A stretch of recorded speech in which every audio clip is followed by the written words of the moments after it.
Le programme politique des forces libanaises s'articule autour de 3 points. Il s'agit d'abord de la souveraineté du Liban, qui est à la fois un droit naturel du peuple libanais et un devoir de ses dirigeants. Cette souveraineté est par la suite soutenue par les résolutions des Nations Unies, notamment la 1559, la 1680 et la 1701, auxquelles nous sommes très attachés. La souveraineté se décline par ailleurs en 3 aspects indissociables. La souveraineté territoriale, qui nous pousse à agir sans cesse afin que nos frontières avec la Syrie et avec Israël soient clairement démarquées, que ce soit dans la zone des hameaux de Sheba, de Rajah ou bien partout ailleurs. Ces frontières doivent être respectées par tout le monde. Nous ne pouvons tolérer ni les incursions terrestres ou aériennes israéliennes, ni les livraisons d'armes qui circulent à travers la frontière avec la Syrie. La souveraineté sécuritaire, ensuite, seul l'État libanais doit détenir le monopole de la violence sur notre territoire. Ni le Hezbollah, ni les groupes palestiniens ne peuvent continuer à avoir leur propre formation armée sous aucun prétexte. Je rappelle que les forces libanaises ont démantelé leur formation armée suite aux accords de Taïf au début des années 90 pour miser sur un état de droit pacifié. La souveraineté politique, ensuite, nul ne peut continuer à s'ingérer dans les affaires internes libanaises, ni en soutenant une formation politique aux dépens d'autres, ni en dictant au peuple libanais sa conduite et ses choix nationaux, qui ne peuvent être élaborés que par l'État libanais, légitimement élu et selon les seuls intérêts du peuple libanais. Je tiens à préciser que le choix est limité à ce sujet. Ou bien basculer dans la logique de la puissance communautaire, cherchant un protectorat à l'étranger et créant des milices, ce qui a entraîné le pays dans une spirale de violence depuis 30 ans, ou bien faire le choix de l'État de droit souverain, qui serait seul garant de la paix civile et de la prospérité. Les deux sont inconciliables et nous avons clairement fait le choix de l'État de droit souverain. Le deuxième point de notre programme politique, c'est l'attachement à la constitution libanaise. Il a fallu 15 années de guerre et 130 000 morts pour aboutir à la constitution libanaise actuelle, inspirée des accords de Taïf. Cette constitution doit être appliquée et respectée.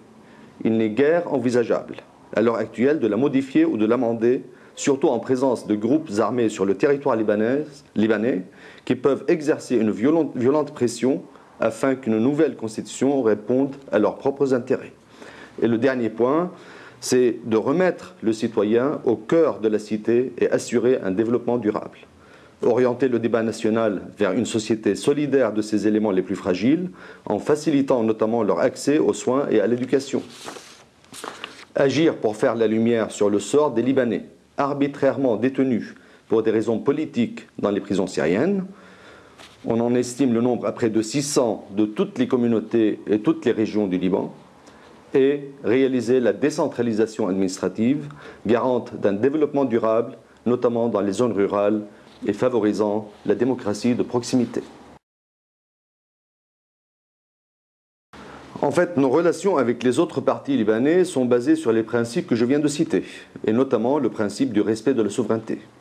C'est ainsi que le groupe du 14 mars est né suite au soulèvement du Cèdre en 2005, qui a libéré le pays après une trentaine d'années d'occupation syrienne, et sur la base des constantes politiques et nationales auxquelles les forces libanaises ont toujours cru et pour lesquelles nous avons toujours œuvré. Nous constatons malheureusement aujourd'hui que certains groupes libanais, surnommés le 8 mars, en référence à la manifestation qui a eu lieu ce jour-là en 2005, en hommage au rôle de la Syrie au Liban, compromettent délibérément ou inconsciemment la souveraineté du pays.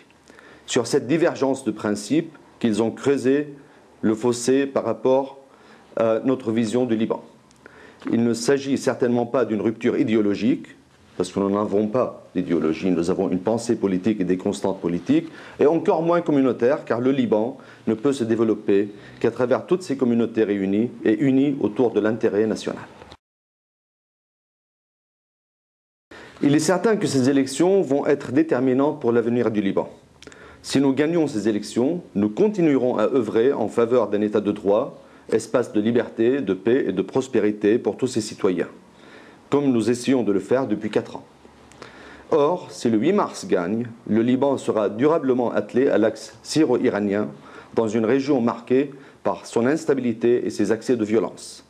Les figures emblématiques du 8 mars, telles le Hezbollah, le Parti social national syrien ou le Parti Baas, de l'Alliance du 8 mars, comme je l'ai cité, nous laisse imaginer dans quel état seraient les libertés publiques au Liban le lendemain des élections.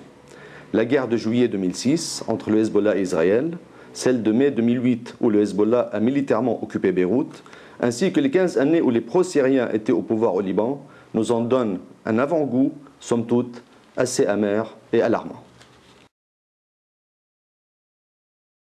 En fait, cette alliance n'est pas une alliance à la base électorale. Le Parti des forces libanaises est un parti cohérent et par la suite prévisible parce que nos principes sont structurels et clairs depuis notre existence.